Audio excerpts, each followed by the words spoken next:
Hay una noche al año en la que el mundo contiene la respiración.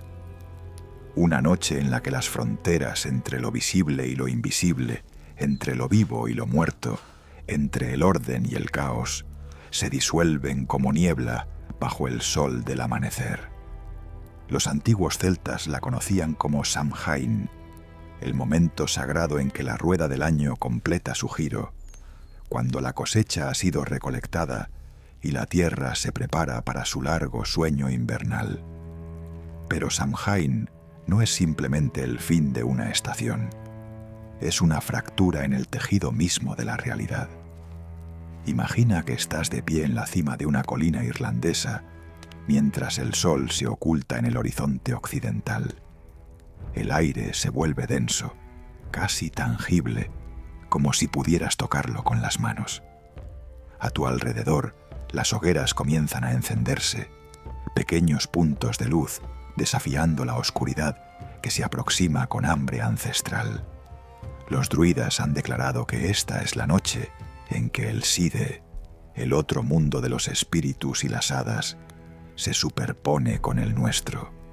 Las puertas se abren, los velos se rasgan, y lo que yace más allá de la percepción humana ordinaria emerge para caminar entre nosotros. ¿Qué criaturas aguardan en esa oscuridad que se expande como una marea negra?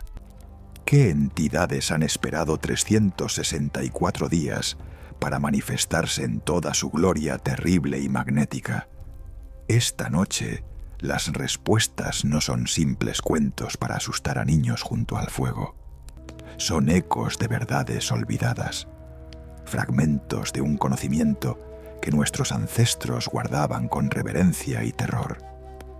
El folclore celta y las tradiciones de Samhain nos han legado un bestiario de lo imposible, un catálogo de lo sobrenatural que ha sobrevivido milenios de cristianización, colonización y racionalización científica.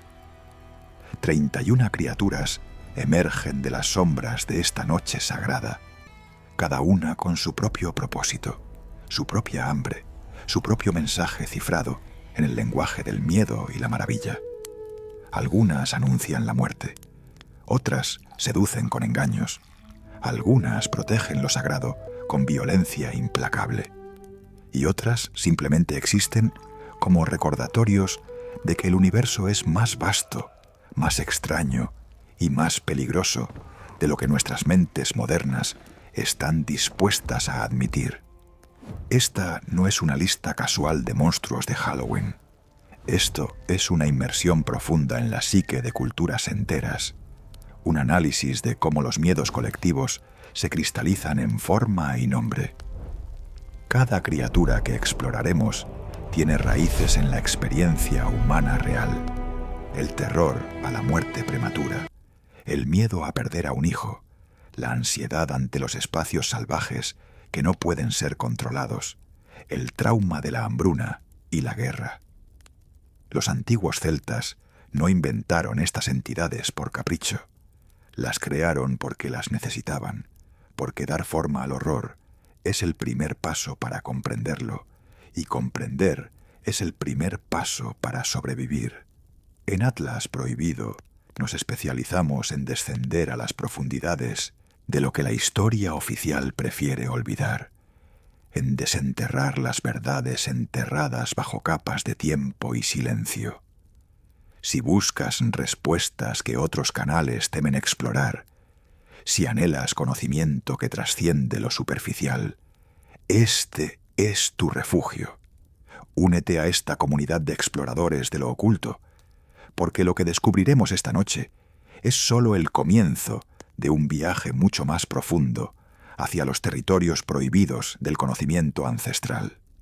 Ahora, mientras las hogueras de Samhain arden y las sombras se alargan hasta convertirse en portales, atravesaremos juntos el umbral de lo invisible.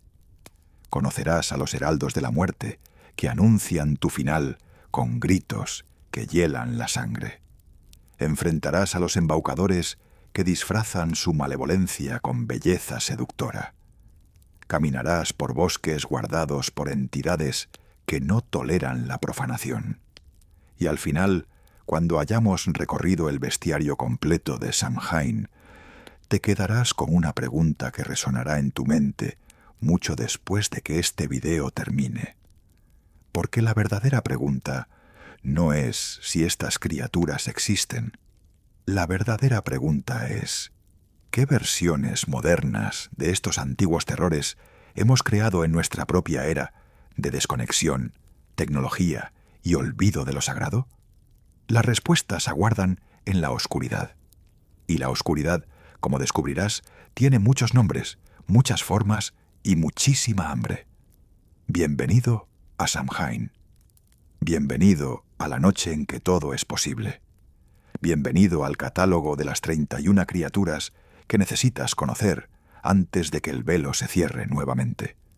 Pero recuerda esto mientras avanzamos. El conocimiento tiene un precio, y algunas verdades, una vez conocidas, no pueden ser olvidadas. La primera criatura ya está esperando. ¿Estás preparado para escuchar su historia? ¿Alguna vez has escuchado un grito en medio de la noche que no parecía pertenecer a este mundo? Un lamento que atraviesa la oscuridad como una navaja, que hiela la sangre en las venas y hace que tu alma reconozca, con terror primitivo, que la muerte está cerca.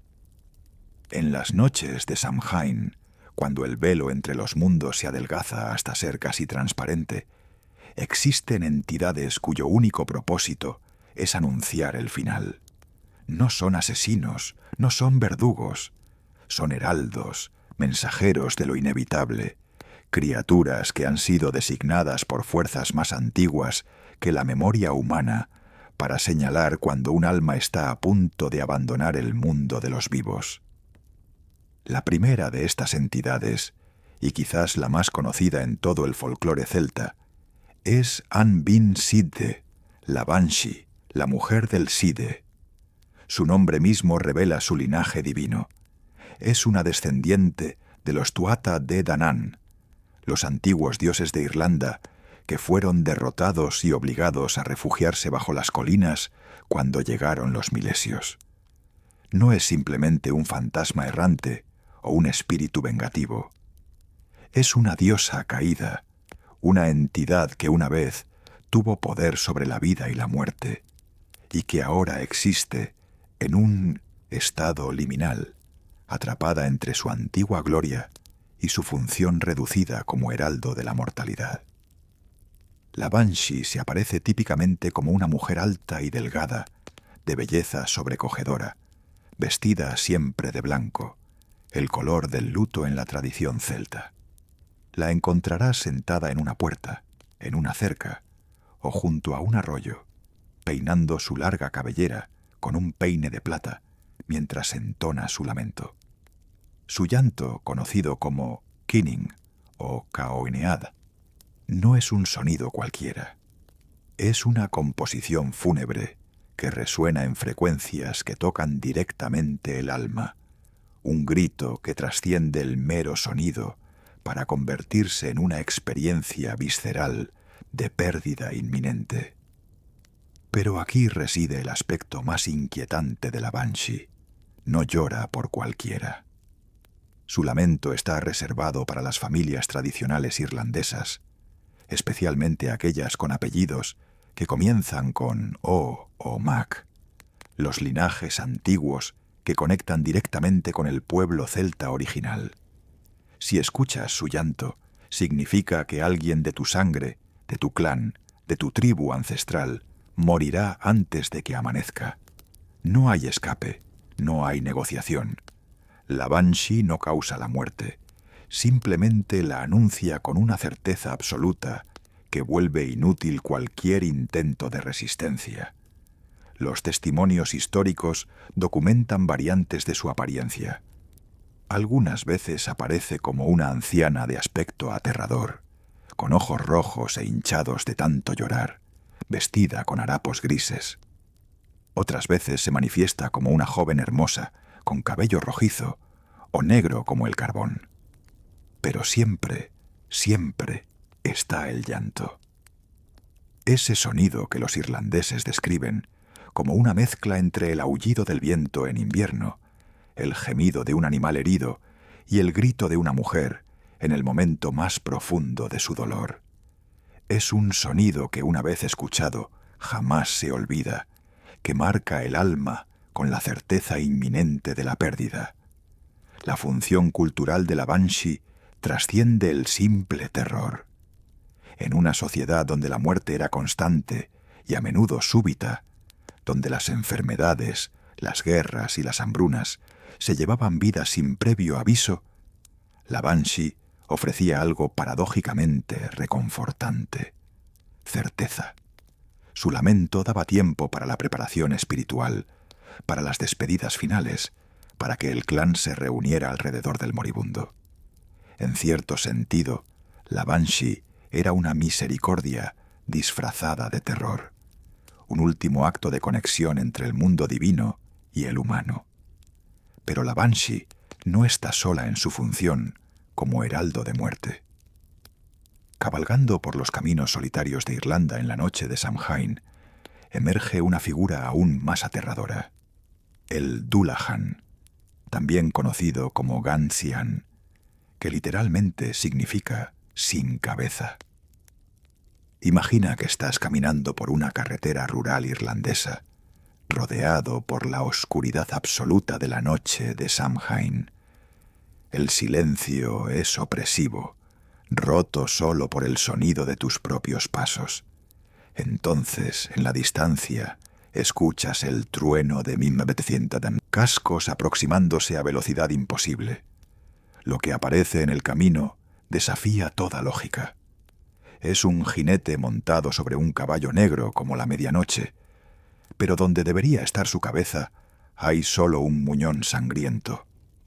El Dullahan lleva su propia cabeza bajo el brazo, una cabeza con piel del color y textura del queso mohoso, ojos pequeños y oscuros, que se mueven frenéticamente en todas direcciones, capaces de ver a través de la oscuridad más profunda, capaces de ver tu alma misma.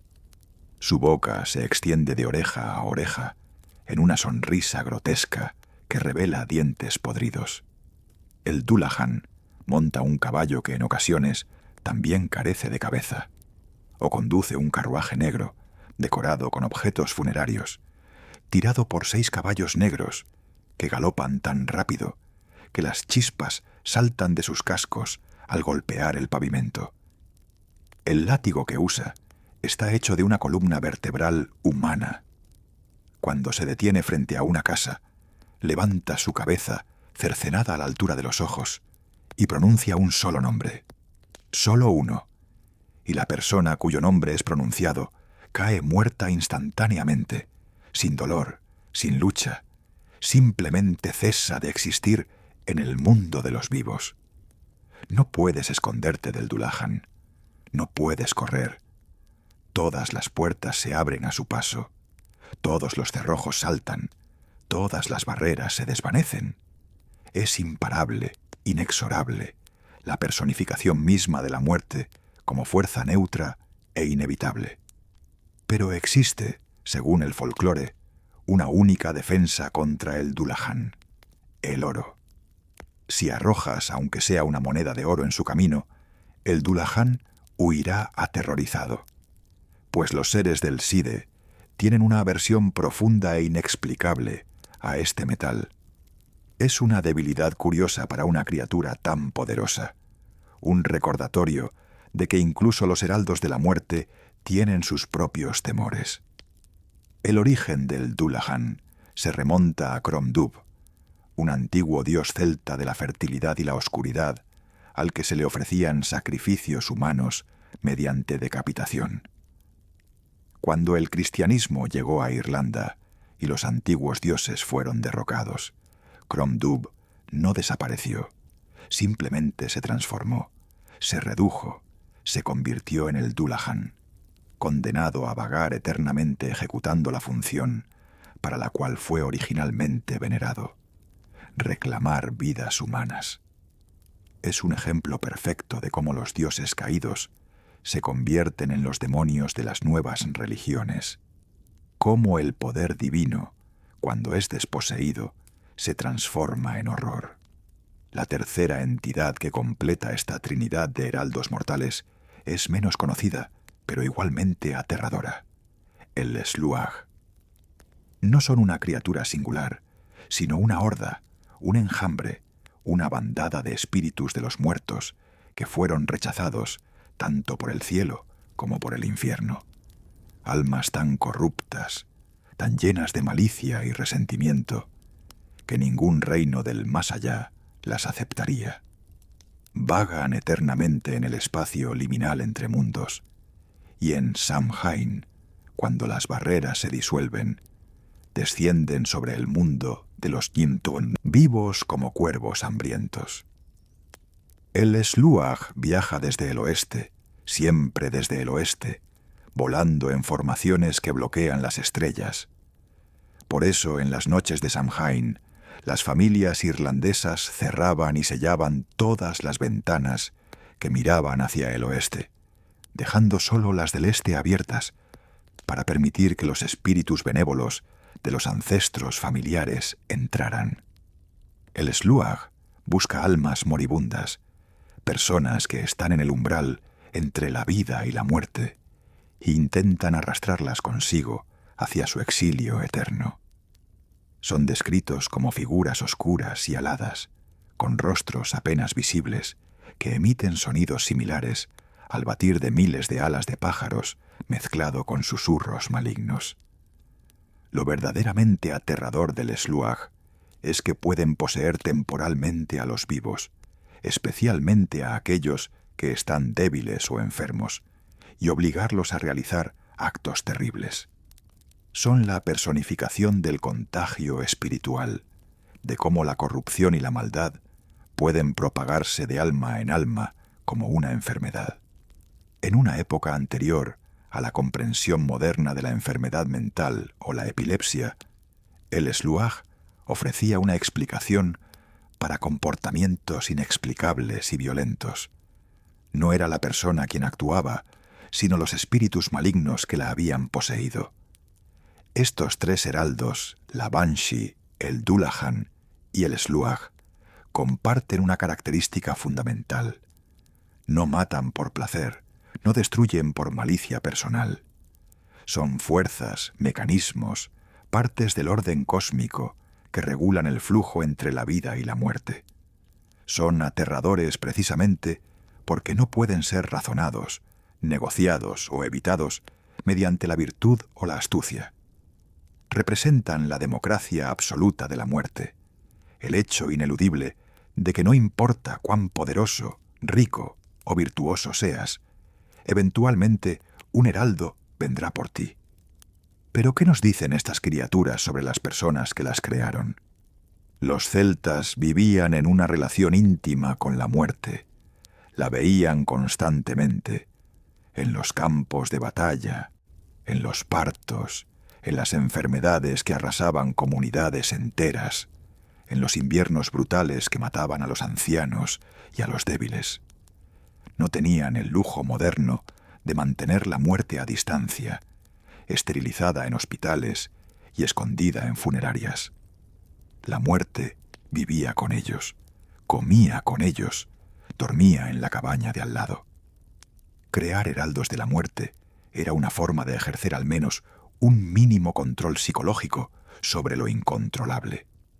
Si la muerte podía ser anunciada, entonces no era completamente caótica. Si tenía mensajeros, entonces operaba bajo algún tipo de orden, de reglas, de sistema.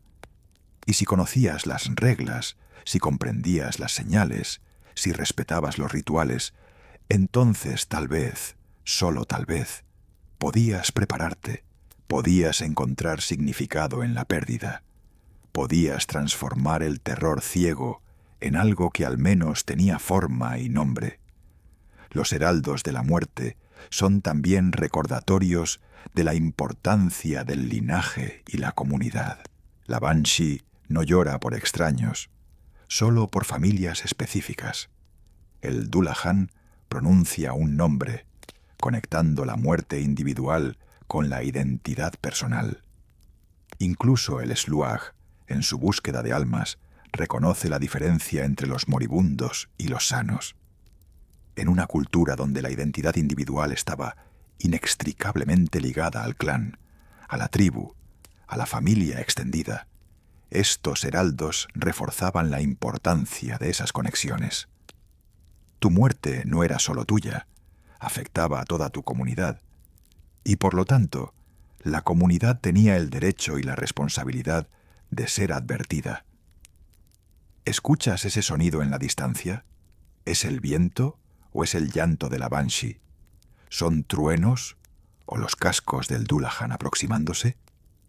¿Es el batir de las alas de los pájaros migrando hacia el sur? ¿O es el Sluagh descendiendo desde el oeste? En la noche de Samhain, la línea entre lo mundano y lo sobrenatural desaparece, y cada sonido, cada sombra, cada movimiento en el rabillo del ojo podría ser el heraldo que viene a pronunciar tu nombre. Y en nuestra era moderna, ¿qué heraldos hemos creado? ¿Qué señales ignoramos que anuncian nuestro propio final, no como individuos, sino como civilización? Son las alarmas climáticas que desestimamos, los diagnósticos médicos que posponemos, las señales de colapso social que racionalizamos. Hemos perdido la capacidad de escuchar a nuestros heraldos, de respetar las advertencias, de prepararnos para lo inevitable. Y tal vez eso sea más aterrador que cualquier Banshee, Dullahan o Sluagh que jamás haya cabalgado por los caminos de Irlanda en la noche de Samhain.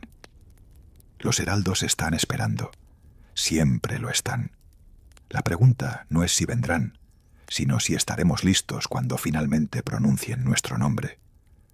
No todos los seres que emergen en la noche de Samhain anuncian la muerte.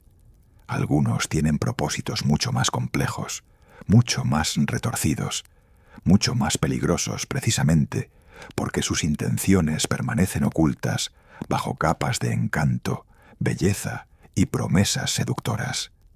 Si los heraldos de la muerte son la guillotina que cae con certeza brutal, los embaucadores son el veneno que saboreas creyendo que es vino.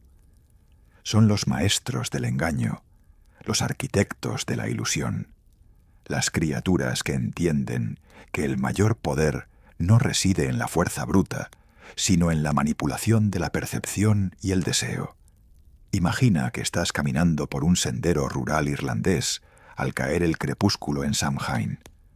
La luz se desvanece rápidamente, transformando el paisaje familiar en algo extraño, ambiguo, lleno de sombras que podrían ser árboles o algo mucho peor. Entonces lo ves. Un caballo negro de belleza extraordinaria, con ojos que brillan con inteligencia casi humana, parado en medio del camino como si te estuviera esperando. Su pelaje refleja los últimos rayos del sol poniente, como seda líquida. Se acerca a ti con paso elegante, inclina su cabeza como invitándote a montarlo. ¿Qué harías? ¿Aceptarías la invitación de esta magnífica criatura? Si lo haces, acabas de encontrarte con el Puka, quizás el embaucador más famoso y enigmático del folclore celta. El Puka es un cambiaformas, una entidad que puede adoptar múltiples formas: caballo, cabra, perro, conejo o incluso apariencia humana, aunque siempre conserva algún rasgo que delata su verdadera naturaleza: ojos demasiado brillantes, una risa demasiado salvaje, un aura de otredad que no puede ser completamente suprimida. Es descendiente directo de los Tuatha Dé Danann, los antiguos dioses de Irlanda, lo que le otorga poder considerable y una naturaleza fundamentalmente ambigua. Si decides montar al Puka en forma de caballo, te llevará en la cabalgata más aterradora de tu vida. Galopará a velocidades imposibles sobre terreno imposible, atravesando pantanos, saltando acantilados, corriendo por el borde mismo de precipicios, mientras tú te aferras desesperadamente a su crin rogando sobrevivir. Al amanecer te dejará caer, exhausto y aterrorizado, pero generalmente ileso, en algún lugar completamente desconocido, a veces a kilómetros de donde comenzó tu pesadilla nocturna. La experiencia te marca para siempre, pero curiosamente, quienes han cabalgado con el puka y sobrevivido a menudo reportan haber recibido algún tipo de don: clarividencia, sabiduría súbita, comprensión de misterios previamente incomprensibles. Porque el puka, a diferencia de muchas otras criaturas del folclore celta, no es inequívocamente malvado. Es caótico, impredecible, regido por sus propios códigos incomprensibles para la mente humana. A veces ayuda, a veces daña, y a menudo hace ambas cosas simultáneamente, sin que exista contradicción alguna en su mente. Es el arquetipo perfecto del trickster, la figura que existe fuera y más allá de la moralidad convencional, cuya función es romper el orden establecido, cuestionar las certezas, forzar a los humanos a confrontar lo impredecible de la existencia. La tradición exige que en Samhain, después de la cosecha, se le deje al puka una porción de la recolección, especialmente de papas, moras y cualquier fruto que crezca cerca del suelo. Esta ofrenda no es simplemente un soborno, es un reconocimiento de que existen fuerzas en el mundo que no pueden ser controladas, solo respetadas. Los granjeros que olvidaban hacer esta ofrenda descubrían que sus campos eran devastados durante la noche, no por causas naturales, sino por la furia caprichosa del puka ofendido. Sin embargo, aquellos que lo respetaban encontraban protección para sus cosechas y su ganado durante todo el año. El puka representa algo fundamental en la psique celta: la comprensión de que la naturaleza y las fuerzas sobrenaturales no pueden ser domesticadas o completamente comprendidas mediante la razón. La única estrategia viable es el respeto, la ofrenda, el reconocimiento de que los humanos son solo una parte de un ecosistema mucho más vasto que incluye lo visible y lo invisible, lo material y lo espiritual.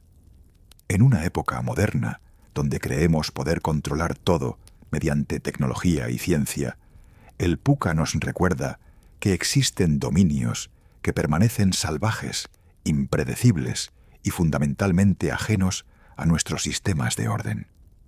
Pero si el puka es el embaucador que juega con adultos, existe otra categoría de entidades del SIDE, cuya crueldad se especializa en el terror más profundo que pueden experimentar los padres: el robo y la sustitución de sus hijos. Estas criaturas son los changelings, y su historia es quizás la más oscura y perturbadora del folclore celta. Imagina que eres una madre en la Irlanda medieval. Das a luz a un bebé hermoso, saludable, que llora vigorosamente y se prende del pecho con hambre voraz. Todo parece perfecto, pero entonces, en cuestión de días o semanas, algo cambia. El bebé, que parecía tan vigoroso, se vuelve débil, enfermizo. No crece como debería.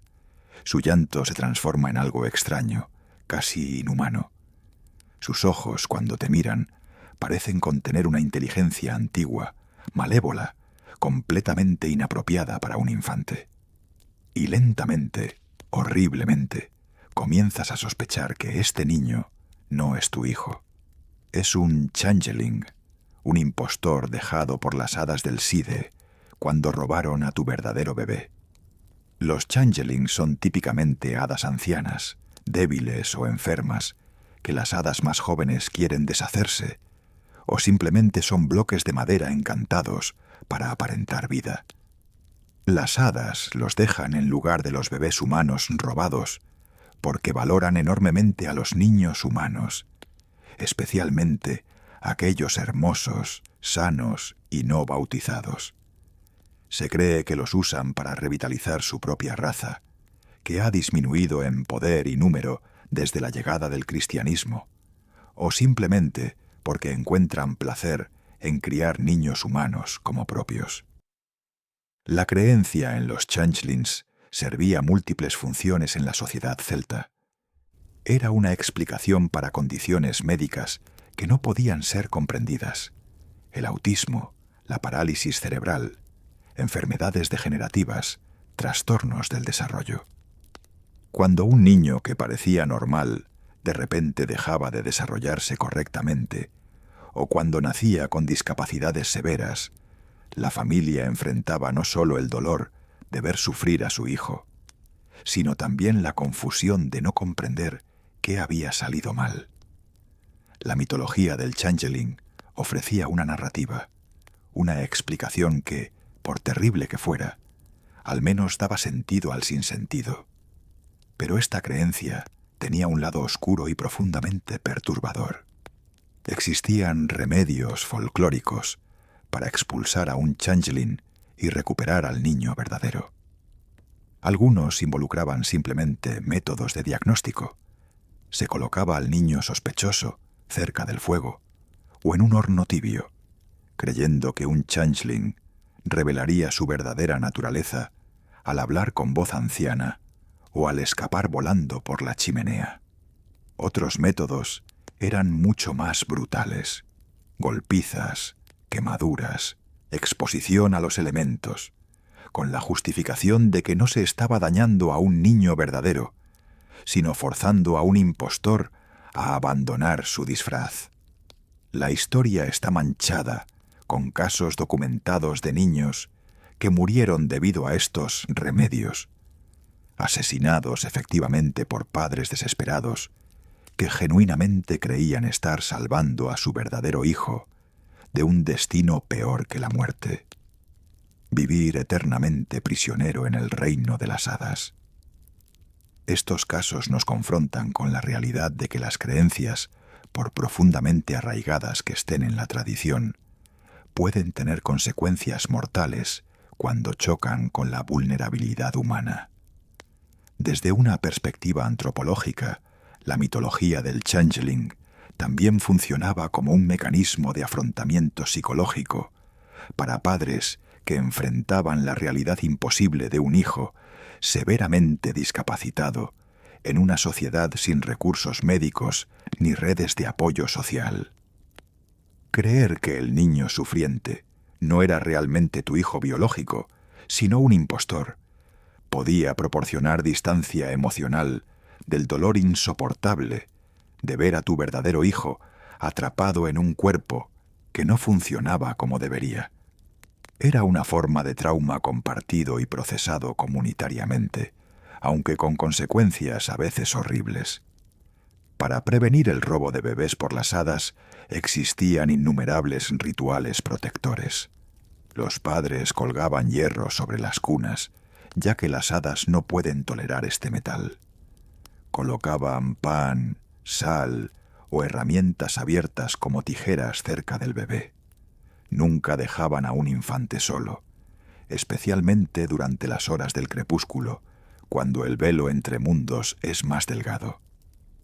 El bautismo cristiano se consideraba la protección definitiva, una razón por la cual las familias católicas irlandesas bautizaban a sus hijos lo más pronto posible después del nacimiento. Existe otra categoría de embaucadores en el panteón de Samhain, seres que no roban niños ni ofrecen cabalgatas salvajes, sino que seducen mediante la belleza pura y la promesa de placer. Las Leannan Side, las amantes de las hadas. Estas entidades aparecen como mujeres de hermosura sobrenatural, tan hermosas que mirarlas directamente duele, como mirar al sol. Buscan artistas, poetas, músicos, personas de sensibilidad elevada y alma creativa, y les ofrecen un trato. La Leannan Side se convertirá en tu musa, tu amante perfecta, la fuente de inspiración ilimitada. Bajo su influencia, crearás obras de genio absoluto, arte que trascenderá tu época y te otorgará inmortalidad cultural. Pero el precio es literal: tu vida. La inspiración que ella provee te consumirá como una fiebre, quemándote desde dentro, agotando tu energía vital hasta que mueras joven, tuberculoso, demacrado, pero habiendo creado belleza que vivirá eternamente. Este concepto de la musa fatal, que otorga genio a cambio de vida temprana, resuena profundamente con la realidad observable de muchos artistas brillantes que murieron jóvenes, los poetas románticos consumidos por la tuberculosis, los músicos de jazz destruidos por la adicción, los pintores que se autodestruyeron mientras creaban obras maestras. La Leanán Side es la personificación mitológica de la realidad de que el genio creativo a menudo viene acompañado de una sensibilidad que hace difícil, si no imposible, la vida ordinaria. Pero ¿por qué los celtas necesitaban estas figuras de embaucadores?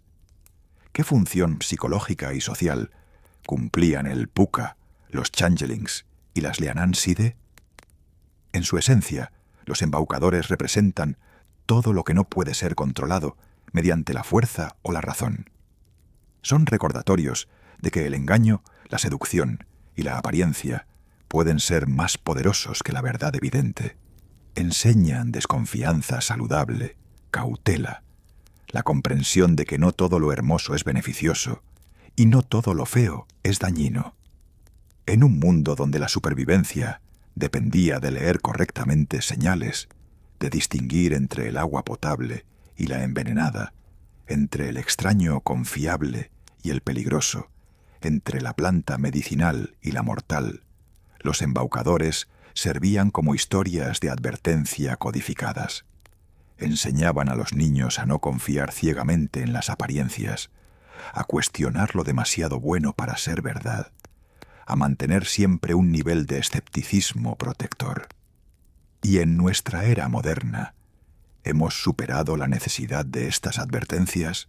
¿O simplemente hemos reemplazado al puca con estafadores digitales que nos prometen riqueza instantánea?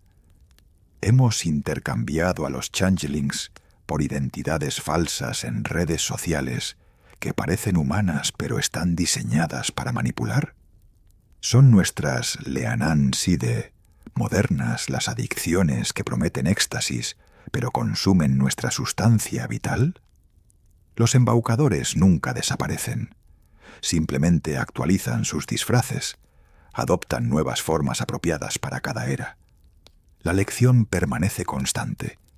En el crepúsculo, cuando las fronteras se difuminan y lo real se mezcla con lo irreal, mantén tus ojos abiertos. No todo caballo hermoso te llevará a casa. No todo niño que llora es lo que parece. No toda musa que promete inspiración tiene tus mejores intereses en mente. La pregunta no es si los embaucadores existen. La pregunta es, ¿has aprendido a reconocerlos antes de que sea demasiado tarde? Existe un silencio particular que solo se encuentra en lo profundo de los bosques antiguos. No es la ausencia de sonido, sino su transformación en algo más denso, más consciente, como si el bosque mismo estuviera conteniendo la respiración, observándote, evaluando si mereces pasar. Los celtas comprendían algo que la civilización moderna ha olvidado deliberadamente. La naturaleza no es un recurso pasivo esperando ser explotado. Es una fuerza viva, consciente y ferozmente protectora de sus dominios sagrados. Y en la noche de Samhain, cuando todas las barreras se disuelven, los guardianes de estos espacios salvajes emergen con poder completo para castigar a quienes han profanado lo que debería permanecer intocado. Imagina que te has adentrado demasiado en un bosque de robles centenarios. La luz del día se filtra apenas entre el dosel impenetrable de hojas. El aire huele a tierra húmeda, musgo antiguo y algo más, algo indefinible que hace que tu instinto primitivo te grite que des media vuelta. Pero sigues avanzando, quizás buscando leña, quizás cazando, quizás simplemente curioso. No has pedido permiso, no has hecho ofrendas, no has mostrado respeto. Y entonces lo sientes. Estás siendo observado. Entre los árboles aparece una figura. A primera vista parece un anciano, extremadamente viejo, con barba de musgo y piel como corteza de árbol. Sus ojos son huecos oscuros donde deberían estar las pupilas, pero sientes su mirada penetrando hasta tu alma. Es el Leshy de las tradiciones eslavas que se fusionaron con el folclore celta en las regiones donde ambas culturas se encontraron. O quizás es el hombre verde, la encarnación británica del espíritu del bosque, cuyo rostro emerge de hojas y ramas entrelazadas. Tiene muchos nombres en muchas culturas, pero su función es universal. Es el guardián, el protector, el juez, que determina si tienes derecho a estar en su dominio. El guardián del bosque puede ser benevolente con quienes lo respetan. Los leñadores que hacen ofrendas antes de cortar árboles, los cazadores que toman solo lo necesario y agradecen a cada animal sacrificado, los recolectores que nunca despojan completamente una planta de sus frutos o flores. Estos pueden recibir su bendición. Caza abundante, caminos seguros, protección contra depredadores y clima severo. Pero aquellos que entran con arrogancia, que talan sin permiso, que cazan por deporte en lugar de necesidad, que ensucian los arroyos y queman los claros sin razón, estos descubren que el bosque se ha vuelto en su contra. Los caminos que conocías desaparecen.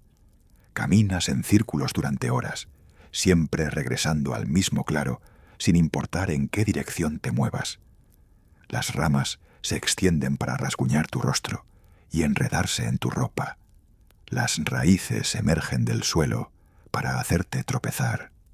Escuchas voces llamándote desde las profundidades del bosque, sonando exactamente como tu esposa, tu hijo, tu mejor amigo, y cuando sigues esas voces, te adentras más y más en territorios de donde nadie regresa. Algunos que han sobrevivido a encuentros con guardianes del bosque ofendidos reportan haber sido perseguidos por lobos que desaparecen cuando sales del bosque, o haber sentido manos invisibles empujándolos hacia barrancos y ciénagas. La función ecológica de estos mitos es obvia en retrospectiva.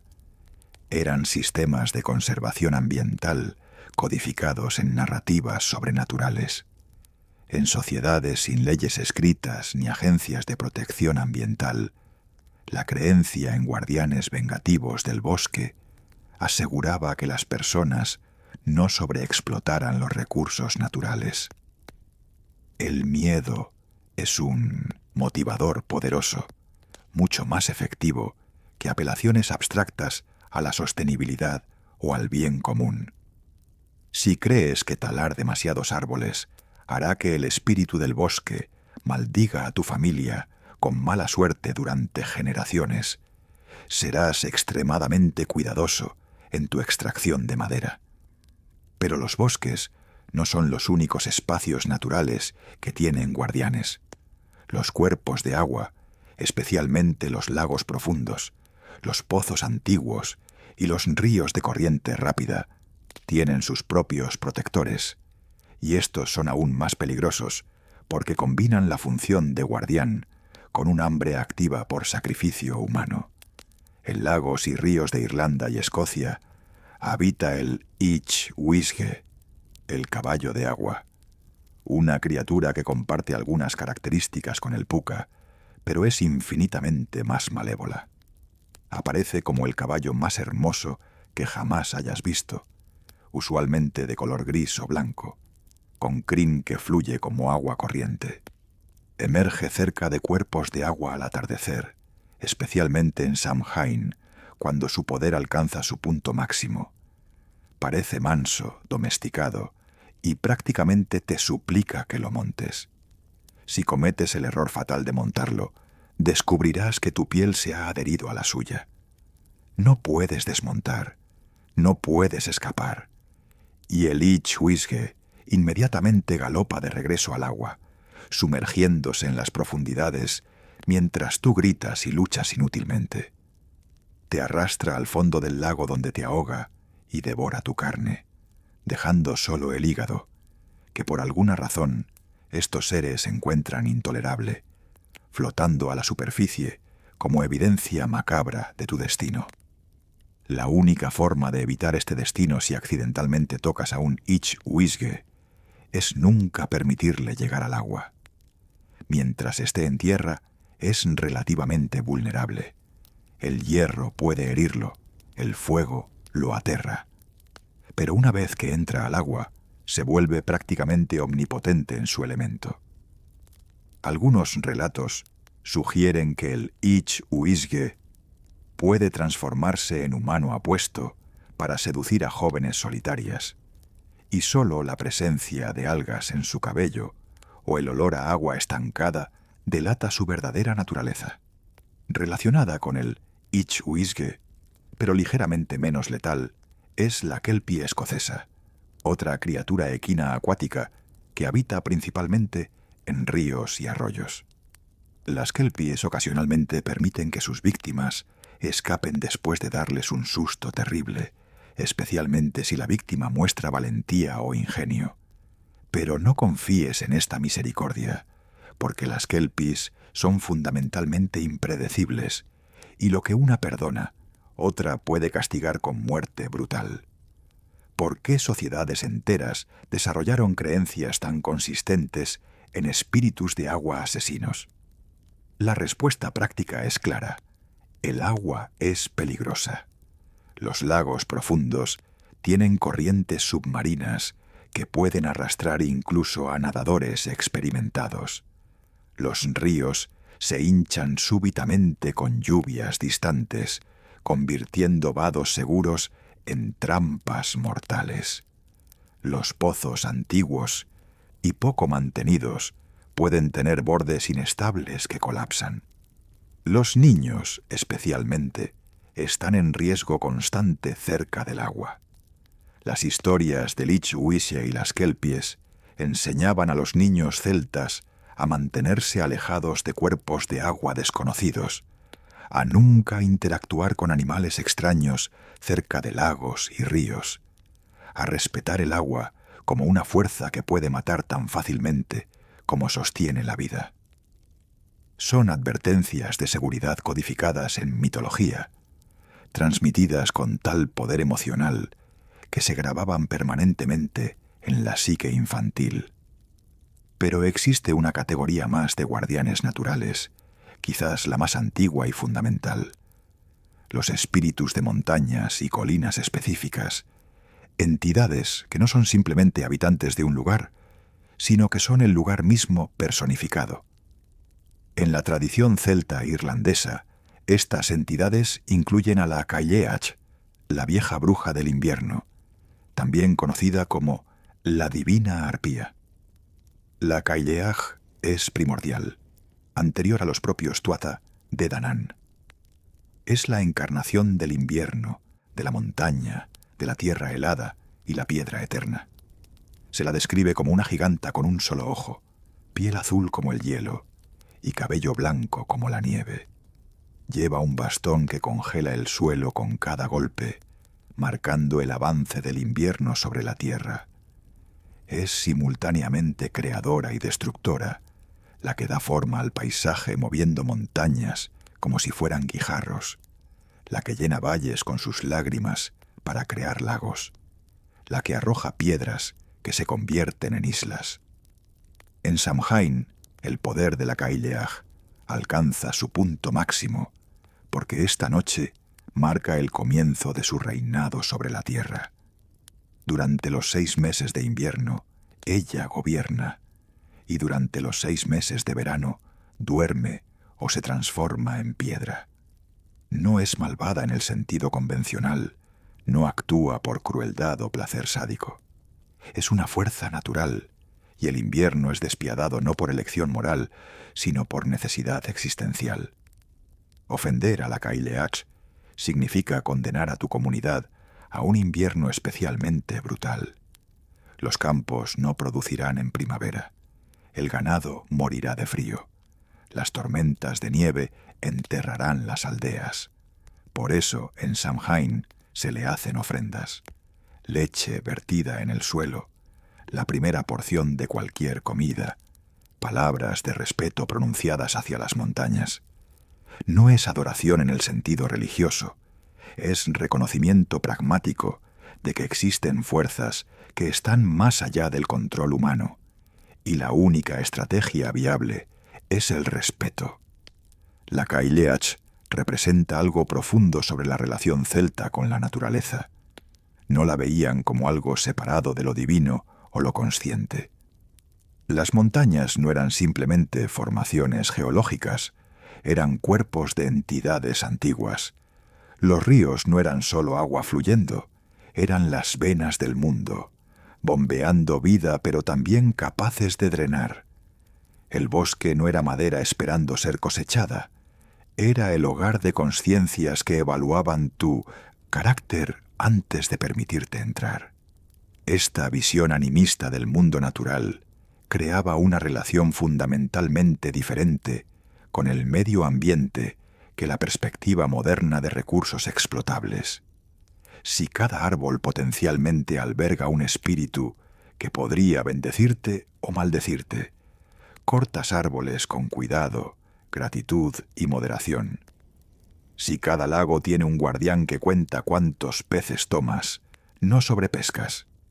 Si cada montaña es literalmente un ser divino, no la profanas con minería descuidada o construcción irrespetuosa. Los guardianes salvajes de Samhain nos confrontan con una pregunta incómoda. ¿Hemos ganado algo real al descartar estas creencias como superstición primitiva? ¿Hemos liberado a la naturaleza de conciencia y espíritu, reduciéndola a materia inerte que existe solo para servir necesidades humanas? Y el resultado es un planeta al borde del colapso ecológico, océanos vaciados de vida, bosques convertidos en desiertos, clima desestabilizado por nuestra interferencia arrogante. Quizás no necesitamos creer literalmente en el Leshy, el Ich Uisge o la Cailleach, pero necesitamos desesperadamente recuperar lo que esas creencias representaban. Respeto profundo por sistemas naturales que no comprendemos completamente, cautela ante fuerzas que no podemos controlar, humildad ante la vastedad y complejidad del mundo natural que existía mucho antes que nosotros y continuará existiendo mucho después de nuestra extinción. Los guardianes salvajes están observando. Siempre lo han estado. Han visto imperios ascender y caer. Han visto especies enteras desaparecer. Han visto las consecuencias de la arrogancia humana repetirse en ciclos eternos. Y en la noche de Samhain, cuando el velo se adelgaza y puedes sentir su presencia más claramente que nunca, susurran la misma advertencia que han susurrado durante milenios. La naturaleza no es tu enemiga, pero tampoco es tu sirvienta. Es tu igual, tu contraparte, y si continúas tratándola con desprecio, eventualmente reclamará el tributo que le debes. Y ese tributo, cuando finalmente sea exigido, podría ser más de lo que nuestra especie puede pagar y seguir existiendo. Hay traumas que son tan profundos, tan colectivos, tan devastadores, que no desaparecen simplemente con el paso del tiempo. Se hunden en la psique cultural como piedras en agua profunda, y desde esas profundidades generan ondas que continúan expandiéndose durante generaciones, siglos, milenios. Los celtas conocieron hambrunas que borraron aldeas enteras del mapa. Conocieron plagas que convertían a los vivos en esqueletos ambulantes antes de que finalmente cayeran. Conocieron guerras que dejaban campos sembrados de cadáveres en lugar de cultivos. Y de esos traumas históricos nacieron las criaturas más perturbadoras del folclore de Samhain, los demonios del hambre y la desesperación. Entidades que encarnan no solo el miedo abstracto a la muerte, sino el terror específico de una muerte lenta, dolorosa, por inanición y abandono. Imagina que estás caminando por un camino rural durante la noche de Samhain. Has salido tarde de la casa de un vecino y ahora oscurece rápidamente. El aire tiene ese frío penetrante que presagia heladas. Tu aliento forma nubes de vapor. Y entonces ves una figura tambaleándose hacia ti desde la oscuridad. Al principio piensas que es un anciano enfermo, pero a medida que se acerca, el horror de lo que realmente estás viendo te golpea como un puño en el estómago. Es el Far Gorta, también conocido como el hombre del hambre o el hombre hierba. Su cuerpo es demacrado hasta lo imposible, piel estirada sobre huesos que parecen a punto de atravesarla, ojos hundidos en cuencas oscuras, labios agrietados y sangrantes. Se mueve con torpeza terrible. Cada paso es un esfuerzo monumental contra un cuerpo que está consumiéndose desde dentro. Pero lo más perturbador son sus manos, esqueléticas y temblorosas, extendidas hacia ti en un gesto de súplica que es imposible malinterpretar. Está pidiendo comida. El Far Gorta es el espíritu de aquellos que murieron de hambre, abandonados por sus comunidades, olvidados en tiempos de escasez, cuando había que elegir quién comería y quién no. Vaga eternamente en ese estado liminal entre la vida y la muerte, perpetuamente hambriento, perpetuamente buscando el sustento que le fue negado en vida. Pero aquí está el giro crucial que define esta entidad. Si le das comida al Far Gorta, si compartes aunque sea un mendrugo de pan o un sorbo de agua, serás bendecido con buena fortuna. Si lo ignoras, si pasas junto a él sin ofrecer ayuda, serás maldecido con mala suerte que podría durar años o incluso el resto de tu vida. La función social del Far Gorta es profundamente sofisticada. En una cultura donde la supervivencia dependía de la cooperación comunitaria, donde un invierno malo podía significar la diferencia entre vida y muerte para familias enteras, era absolutamente crucial mantener normas de caridad y hospitalidad. El Far Gorta codifica estas normas en forma sobrenatural. La caridad no es opcional, es un imperativo existencial. Alimentar al hambriento no es simplemente virtuoso, es protección pragmática contra fuerzas que podrían destruirte. Los historiadores que estudian la gran hambruna irlandesa del siglo XIX encuentran referencias constantes al Far Gorta en testimonios de supervivientes. Durante esa catástrofe, cuando 1 millón de personas murieron de inanición y otro millón emigró desesperado, los vivos veían Far Gortas por todas partes, porque literalmente había hambrientos caminando por los caminos, muriendo en las cunetas, extendiendo manos suplicantes que a menudo encontraban solo indiferencia o miedo al contagio de enfermedades asociadas con la desnutrición. El Far Gorta no era solo mitología, era realidad documentada, transformada en arquetipo sobrenatural. Relacionado con el Far Gorta, pero aún más malévolo, está el Abartach, una criatura que algunos estudiosos consideran el origen de la leyenda moderna del vampiro. El Abartach era, según las crónicas irlandesas, un señor feudal cruel y tiránico que practicaba la magia negra. Era enano de estatura, deforme físicamente, pero poderoso en brujería. Sus súbditos finalmente se rebelaron y lo asesinaron, enterrándolo verticalmente, como era costumbre para los brujos, para evitar que su espíritu encontrara el camino de regreso. Pero al día siguiente, el Abartach emergió de su tumba, demandando un tazón de sangre extraído de las venas de sus súbditos. Esto se repitió múltiples veces. Lo mataban, lo enterraban, y regresaba de la muerte exigiendo sangre. Finalmente, un héroe llamado Catán consultó a un druida sabio que le explicó que el Abartach era un Neam Mairb, uno de los no muertos, y que sólo podía ser detenido mediante un ritual específico. Debía ser muerto con una espada hecha de madera de tejo, enterrado boca abajo, con una piedra pesada sobre su tumba y un árbol de espino plantado encima para anclar su cuerpo corrupto a la tierra. El abartach representa el trauma del abuso de poder, la tiranía que continúa atormentando, incluso después de que el tirano ha sido depuesto. Es el señor feudal que tomaba más de lo que daba, que drenaba a su pueblo de recursos y vitalidad hasta dejarlos secos. La sangre que exige es literalmente la sustancia vital de la comunidad, el tributo forzado que convierte a seres humanos productivos en cáscaras vacías. Y el hecho de que continúe regresando de la muerte simboliza cómo los sistemas opresivos persisten incluso cuando sus líderes individuales son removidos. Las estructuras de explotación se regeneran una y otra vez, a menos que sean desmanteladas completamente y reemplazadas con algo radicalmente diferente.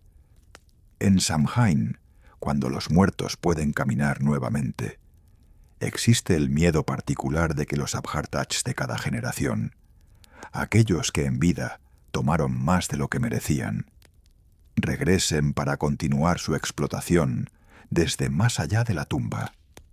Las comunidades realizaban rituales protectores en las tumbas conocidas de tiranos, reforzando los símbolos apotropaicos, asegurándose de que los espinos permanecieran firmes, rezando o realizando hechizos para mantener a los no muertos en sus sepulcros.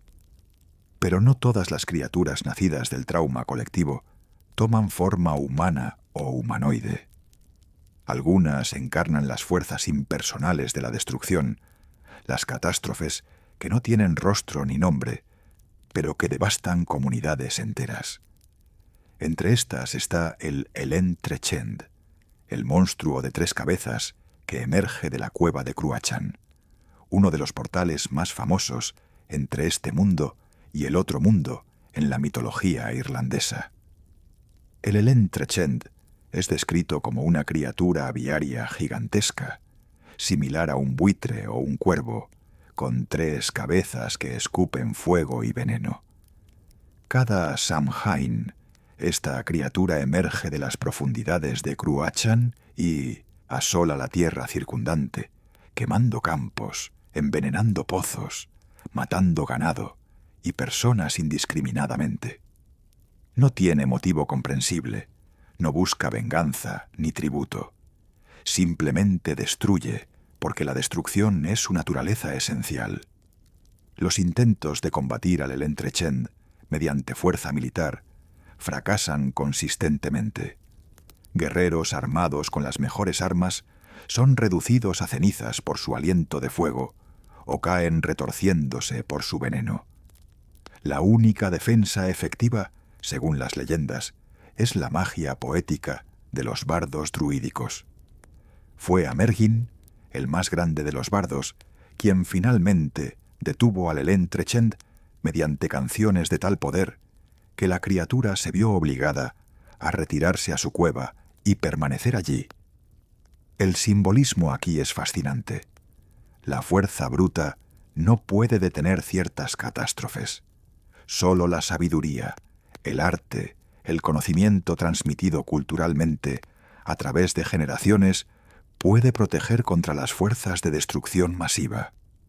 En contexto histórico, esto puede referirse a cómo las comunidades celtas sobrevivían desastres no mediante violencia, sino mediante conocimiento acumulado.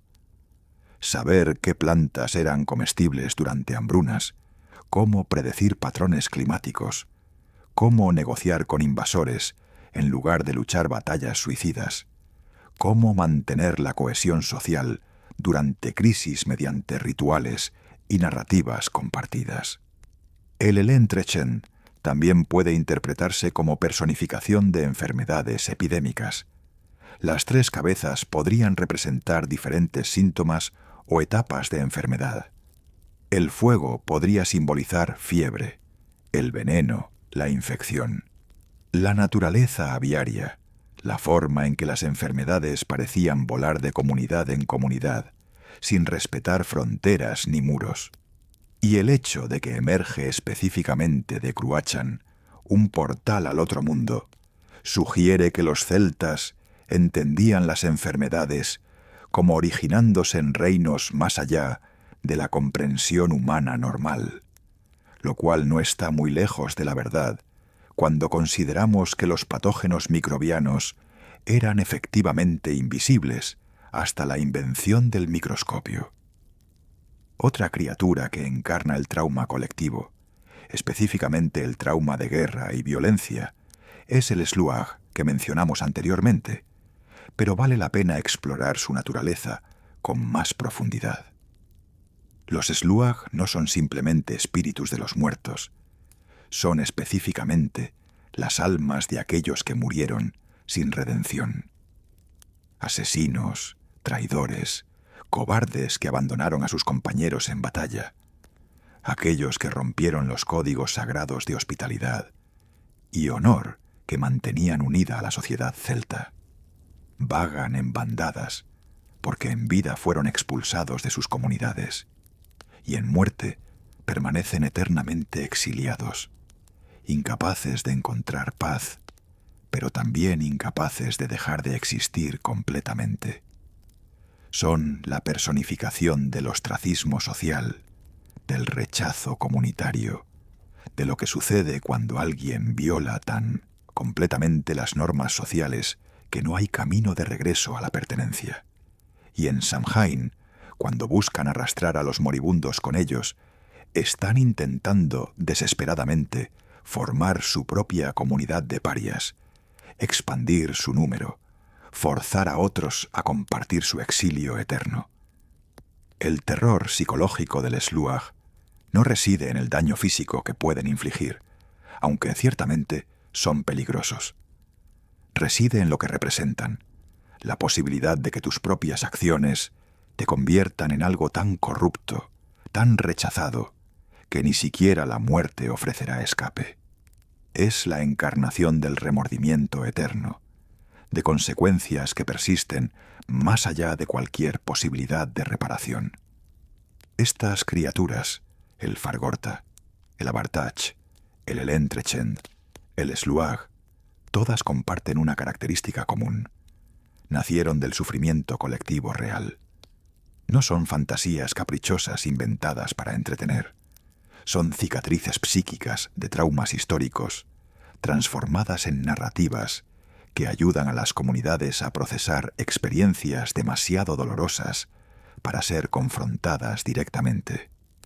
Dar forma monstruosa al hambre, a la tiranía, a la enfermedad, al ostracismo, permite hablar de estas experiencias, transmitir advertencias, establecer normas sociales que minimizan la probabilidad de que los traumas se repitan.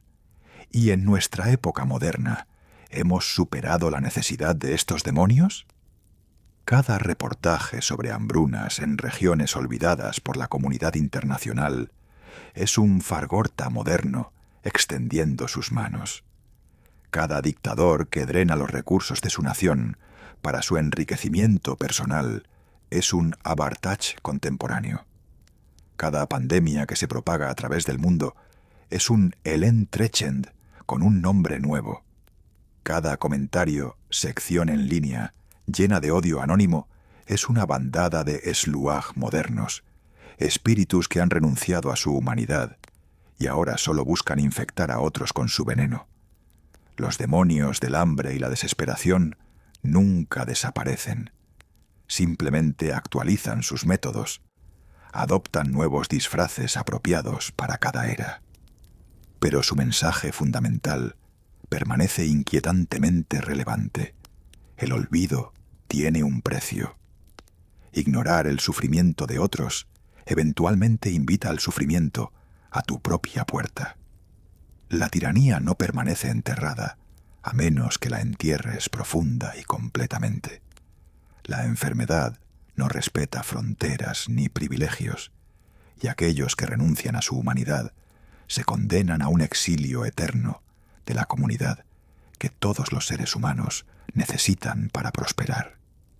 En la noche de Samhain, cuando estas entidades caminan más libremente que nunca, la pregunta que debemos hacernos no es si existen. La pregunta es, ¿qué estamos haciendo para asegurar que no creamos más de ellas? ¿A cuántos estamos dejando morir de hambre, literal o metafóricamente? ¿A cuántos tiranos estamos permitiendo que drenen la vitalidad de comunidades enteras? ¿Cuántas enfermedades prevenibles estamos permitiendo que se propaguen por negligencia o avaricia? ¿Cuántos estamos empujando al exilio hasta que no les queda nada, excepto veneno para compartir? Los demonios están esperando, y cada uno de nosotros, con nuestras acciones u omisiones, decide si sus filas crecen o disminuyen. Existe algo profundamente perturbador en una luz que aparece donde no debería haber ninguna. En la oscuridad absoluta de la noche de Samhain, cuando las hogueras comunitarias son los únicos puntos de referencia seguros, una luz inexplicable, bailando en la distancia, genera una reacción visceral que mezcla esperanza y terror a partes iguales. Porque esa luz podría ser salvación, un vecino con una antorcha viniendo a buscarte, la entrada a una aldea que creías perdida. O podría ser lo opuesto exacto, una trampa, un señuelo, un engaño diseñado específicamente para explotar tu necesidad desesperada de orientación y seguridad. Los celtas comprendían esta dualidad mejor que nadie, y de ese conocimiento nacieron algunas de las criaturas más insidiosas del folclore de Samhain. Las luces que mienten, las sombras que se hacen pasar por refugio, las ilusiones que prometen guiarte a casa, pero solo te conducen más profundamente hacia tu perdición. Imagina que estás cruzando un pantano al anochecer, quizás porque es el único camino directo entre dos aldeas, quizás porque te has desviado del camino seguro sin darte cuenta. El terreno bajo tus pies se vuelve cada vez más incierto. Cada paso podría hundirte hasta las rodillas en agua estancada o lodo que succiona como si tuviera voluntad propia de arrastrarte hacia abajo. La oscuridad desciende rápidamente, más rápido de lo que habías calculado, y el pánico comienza a establecerse en tu pecho como un peso de plomo. Entonces, en la distancia, ves una luz. Es pequeña, parpadeante, del color cálido de una llama de vela o una antorcha. Y lo más importante, parece estar en tierra firme, moviéndose en una dirección consistente, como si fuera alguien caminando con propósito conocido. El alivio te inunda. No estás solo. Hay alguien más aquí, alguien que claramente conoce el camino a través de este páramo traicionero. Comienzas a seguir la luz, llamando, esperando una respuesta. Pero la luz no responde. Simplemente continúa moviéndose, manteniéndose siempre a la misma distancia tantalizante, lo suficientemente cerca para mantener tu esperanza, lo suficientemente lejos para que nunca la alcances. La sigues durante minutos que se convierten en horas, y lentamente, horriblemente, comienzas a comprender que no estás siendo guiado hacia la seguridad. Estás siendo conducido más y más profundo hacia el corazón del pantano, hacia las áreas donde el agua es tan profunda que un paso en falso significa ahogamiento, donde el lodo tiene la consistencia de arenas movedizas, donde gases venenosos emergen de la vegetación podrida. Has encontrado al Will-o'-the-Wisp, también conocido como Jack-o'-lantern, Ignis Fatuus, fuego fatuo. Es una de las criaturas más extendidas del folclore mundial, apareciendo en prácticamente todas las culturas que tienen pantanos, ciénagas o áreas de terreno traicionero. En la tradición celta irlandesa, la historia más famosa del Jack-o'-lantern involucra a un herrero astuto llamado Jack, que logró engañar al mismísimo diablo, no una, sino 2 veces, forzándolo a jurar que nunca reclamaría el alma de Jack. Esto parecía un triunfo brillante, hasta que Jack finalmente murió. Se presentó en las puertas del cielo, pero fue rechazado debido a su vida de pecado y engaño. Descendió entonces a las puertas del infierno, pero el diablo, obligado por su juramento, no pudo admitirlo. Jack quedó atrapado en el limbo entre ambos reinos, condenado a vagar eternamente por la tierra en la oscuridad. El diablo, con una crueldad que podría interpretarse como misericordia retorcida, le arrojó una brasa eterna del infierno para que Jack pudiera iluminarse en su vagar sin fin. Jack colocó la brasa dentro de un nabo ahuecado, creando una linterna, y así ha vagado desde entonces, su luz visible para los vivos como advertencia y trampa simultáneamente. El Will-o'-the-Wisp no es activamente malicioso en el sentido de buscar causar daño por placer. Es simplemente un alma perdida, condenada a vagar, y en su confusión eterna conduce a otros a perderse también. Es la miseria que busca compañía, la desorientación que se propaga como contagio. Seguir su luz garantiza que compartirás su destino. Perdido, vagando sin rumbo, consumido lentamente por la desesperación, hasta que finalmente caes en alguna trampa del terreno y tu cuerpo nunca es encontrado. La explicación científica moderna para los fuegos fatuos es relativamente prosaica. Son combustión espontánea de gases producidos por materia orgánica en descomposición, principalmente metano y fosfina, que se encienden al contacto con el oxígeno. Estos gases son más comunes en pantanos, cementerios y campos de batalla, donde hay abundante materia orgánica descomponiéndose. Las llamas resultantes son típicamente azules o verdosas. Se mueven erráticamente siguiendo corrientes de gas y pueden parecer retroceder cuando alguien se acerca debido a que el movimiento perturba las corrientes de aire. Pero esta explicación científica, aunque técnicamente correcta, pierde completamente el punto de por qué la leyenda del Will-o'-the-Wisp es tan poderosa y persistente. En la oscuridad absoluta, sin brújula ni mapa, sin caminos marcados ni señales, una luz era la diferencia entre vida y muerte. Los viajeros nocturnos necesitaban desesperadamente creer que cualquier luz que vieran era ayuda, era guía, era salvación. El Will-o'-the-Wisp explota específicamente esta necesidad desesperada.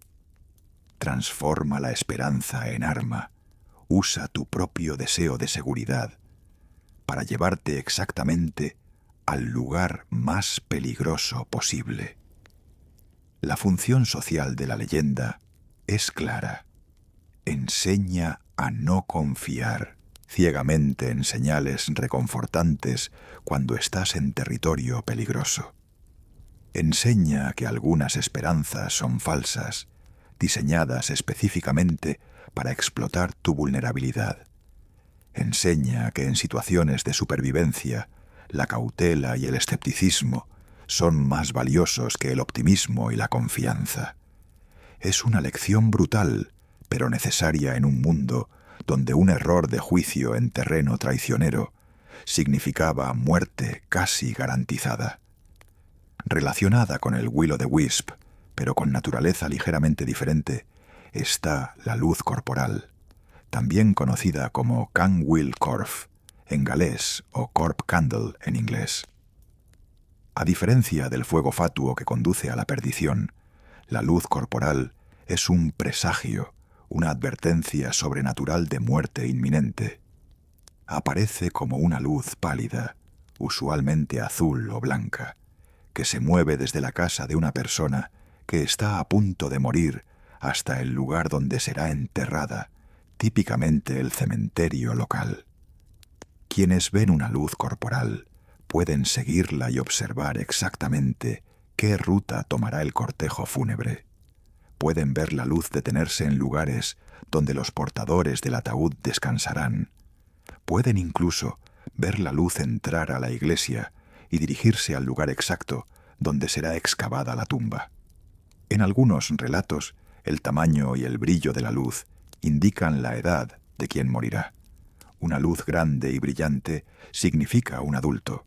Una pequeña y tenue indica a un niño. Si ves una luz que viene desde tu propia casa, significa que la muerte te visitará a ti o a alguien de tu familia muy pronto. La luz corporal no es necesariamente malévola. No causa la muerte que presagia, simplemente la anuncia. De hecho, algunos la consideran una misericordia, una oportunidad final para prepararse espiritualmente, para resolver asuntos pendientes, para despedirse. Es similar en función a la Banshee que exploramos antes, otro heraldo que ofrece advertencia en lugar de causar daño directamente. Pero el terror que genera es innegable. Ver tu propia muerte trazada en luz sobrenatural, conocer el camino exacto que tu cadáver recorrerá, es una experiencia que marca permanentemente a quien la experimenta. Pero no todas las luces de Samhain son externas. Algunas emanan de criaturas vivientes, o más precisamente, de seres que ocupan el espacio ambiguo entre vida y muerte. Entre estos están los Diardu, los vampiros irlandeses, cuya característica más distintiva son sus ojos, que brillan en la oscuridad con luminiscencia roja sangrienta. El Diardu, cuyo nombre literalmente significa chupador rojo, es típicamente el espíritu de una mujer que fue enterrada incorrectamente o que murió en circunstancias particularmente traumáticas, frecuentemente como resultado de abuso, abandono o suicidio. Se levanta de su tumba específicamente en Samhain, cuando las barreras entre vida y muerte son más débiles, y busca venganza contra aquellos que la dañaron en vida, o más generalmente, contra hombres que le recuerdan a sus abusadores. La Diardu seduce a sus víctimas mediante belleza sobrenatural. Aparece como una mujer joven y hermosa, vestida elegantemente, moviéndose con gracia hipnótica. Sus ojos brillan en la oscuridad, pero en lugar de servir como advertencia, este brillo es parte de su seducción. Atrae la mirada, cautiva la atención, hace imposible apartar la vista.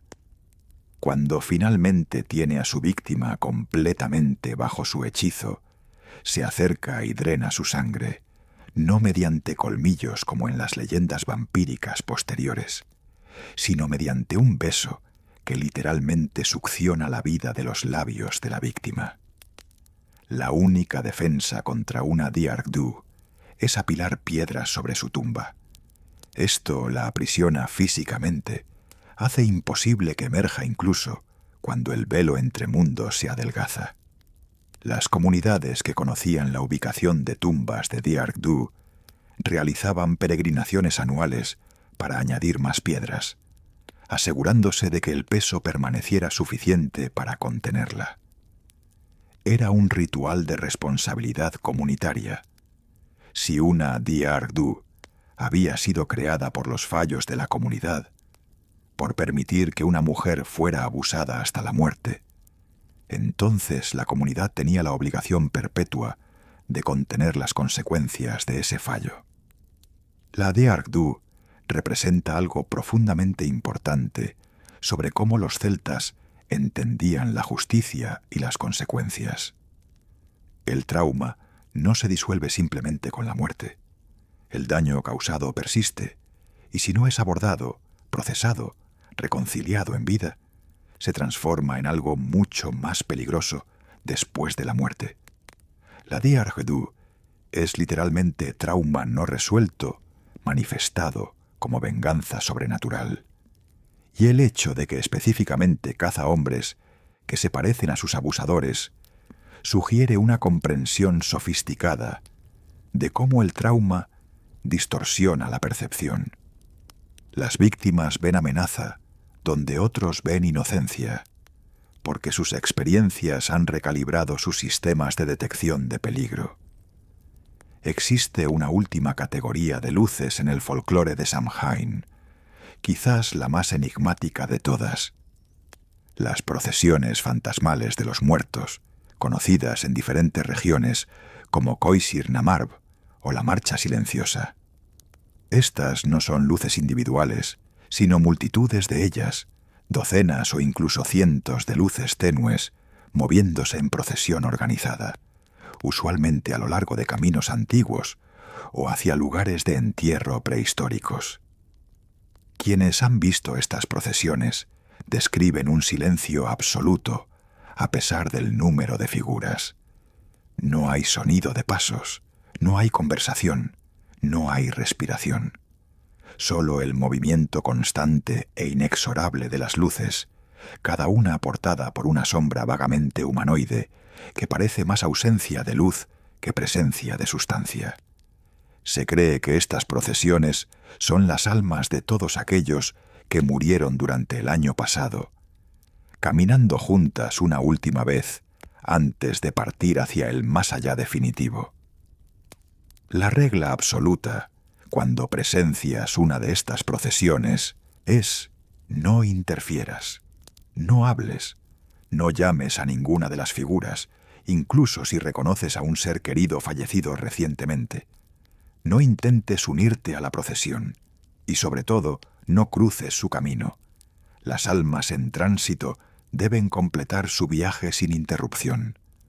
Interferir puede resultar en que te arrastren con ellos, convirtiéndote en parte de la procesión, tu cuerpo colapsando en muerte instantánea, mientras tu alma se une a la marcha hacia territorios desconocidos.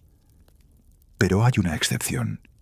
Si alguien de la procesión te llama por tu nombre, debes responder, porque significa que tienen un mensaje final para ti, algo que olvidaron decir en vida, alguna deuda que debe ser saldada, algún secreto que debe ser revelado antes de que puedan descansar en paz.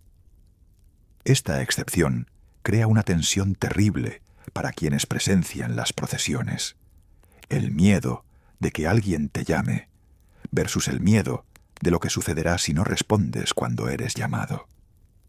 Las luces fantasmales y sombras errantes de Samhain nos enseñan una lección fundamental sobre la naturaleza de la percepción y el engaño.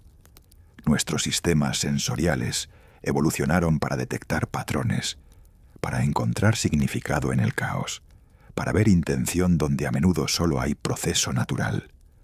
Una luz en la oscuridad activa circuitos neurológicos profundos que gritan: ayuda, seguridad, otro ser humano. Nuestro cerebro quiere desesperadamente interpretar cualquier señal ambigua como evidencia de que no estamos solos, de que hay ayuda disponible, de que seremos rescatados. Y precisamente porque estos impulsos son tan fuertes, tan fundamentales a nuestra psicología, son fáciles de explotar. El Will-o'-the-Wisp no necesita fuerza física o magia elaborada. Simplemente necesita ser una luz donde tu desesperación espera encontrar ayuda. La Diardú no necesita forzarte. Simplemente necesita ser hermosa cuando estás solo y anhelas compañía. Las procesiones fantasmales no necesitan llamarte. Simplemente necesitan pasar lo suficientemente cerca para que tu curiosidad o tu dolor por un ser querido fallecido te tiente a acercarte.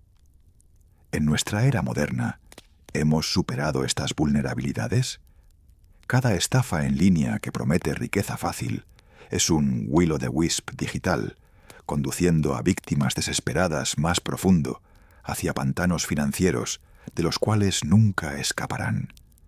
Cada perfil falso que seduce mediante fotos robadas y palabras diseñadas es una Diardú contemporánea, drenando no sangre, sino dinero, dignidad, confianza.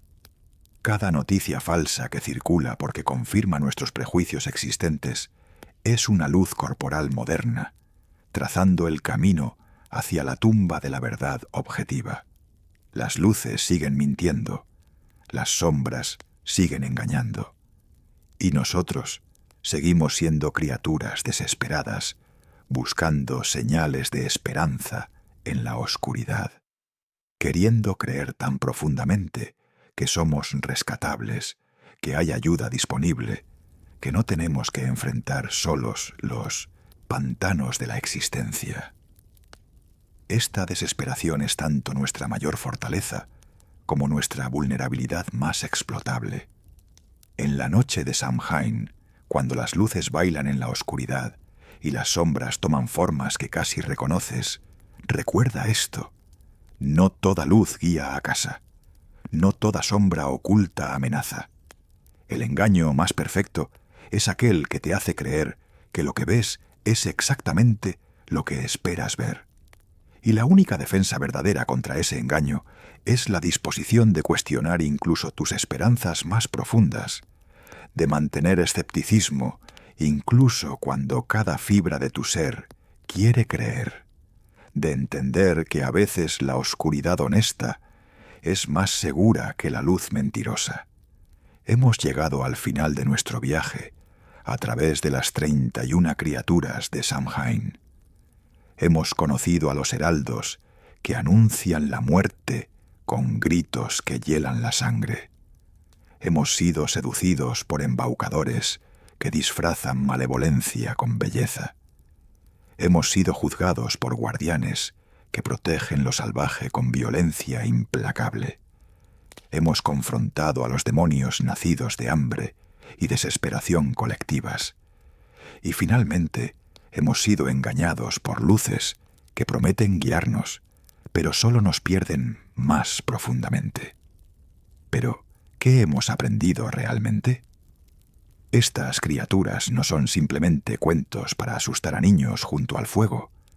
Son mapas psicológicos de la condición humana, cartografías del miedo codificadas en narrativas que han sobrevivido milenios, porque capturan verdades que permanecen constantes sin importar cuánto cambie la tecnología o la cultura.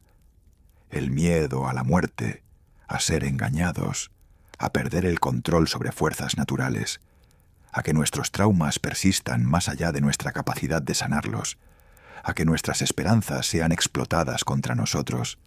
Estos no son temores anticuados. Son la condición perpetua de estar vivo, consciente, vulnerable.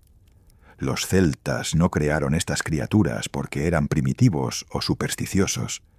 Las crearon porque eran profundamente sabios, porque entendían que dar forma a tus miedos es el primer paso para poder negociar con ellos. No puedes combatir lo que no puedes nombrar. No puedes protegerte contra amenazas que no has definido. Y no puedes transmitir lecciones de supervivencia a las generaciones siguientes sin historias que las hagan memorables, emocionales, imposibles de olvidar. En Atlas Prohibido hemos descendido juntos a las profundidades de este conocimiento ancestral. Hemos desenterrado lo que la historia convencional prefiere olvidar. Hemos explorado territorios que otros temen nombrar. Si este viaje ha resonado contigo, si has encontrado en estas 31 criaturas algo más que entretenimiento, algo que toca verdades más profundas sobre la existencia humana, entonces te invito a continuar esta exploración. Suscríbete, únete a esta comunidad de buscadores que entienden que el conocimiento más valioso a menudo está escondido en los lugares más oscuros, preservado en las historias que nos contamos cuando las hogueras arden bajo y las sombras se alargan. Porque la pregunta final que debemos hacernos en esta noche de Samhain no es si estas criaturas existen. La pregunta es: ¿qué monstruos modernos hemos creado? ¿Qué nuevos heraldos anuncian nuestro final colectivo mientras los ignoramos deliberadamente? ¿Qué embaucadores contemporáneos están seduciendo civilizaciones enteras hacia su perdición. ¿Qué guardianes naturales hemos ofendido tan profundamente que la naturaleza misma se ha vuelto contra nosotros? ¿Qué demonios de hambre y desesperación estamos generando en este preciso momento a través de nuestra negligencia y codicia? ¿Y qué luces falsas estamos siguiendo, convencidos de que nos guían a casa cuando en realidad nos conducen más profundamente hacia pantanos de los cuales no hay escape? Las 31 criaturas de Samhain están esperando. Siempre lo han estado. No en el pasado mitológico de una Irlanda que ya no existe, sino aquí, ahora, en cada decisión que tomamos como individuos y como especie. Cada vez que ignoramos una advertencia, cada vez que confiamos en lo que parece demasiado bueno para ser verdad, cada vez que tomamos sin ofrecer respeto a cambio, cada vez que permitimos que el trauma persista sin sanación, cada vez que seguimos luces que brillan, pero no iluminan, estamos invocando estas entidades, dándoles forma renovada, alimentándolas con la sustancia de nuestras propias acciones negligentes. El velo entre los mundos se adelgaza cada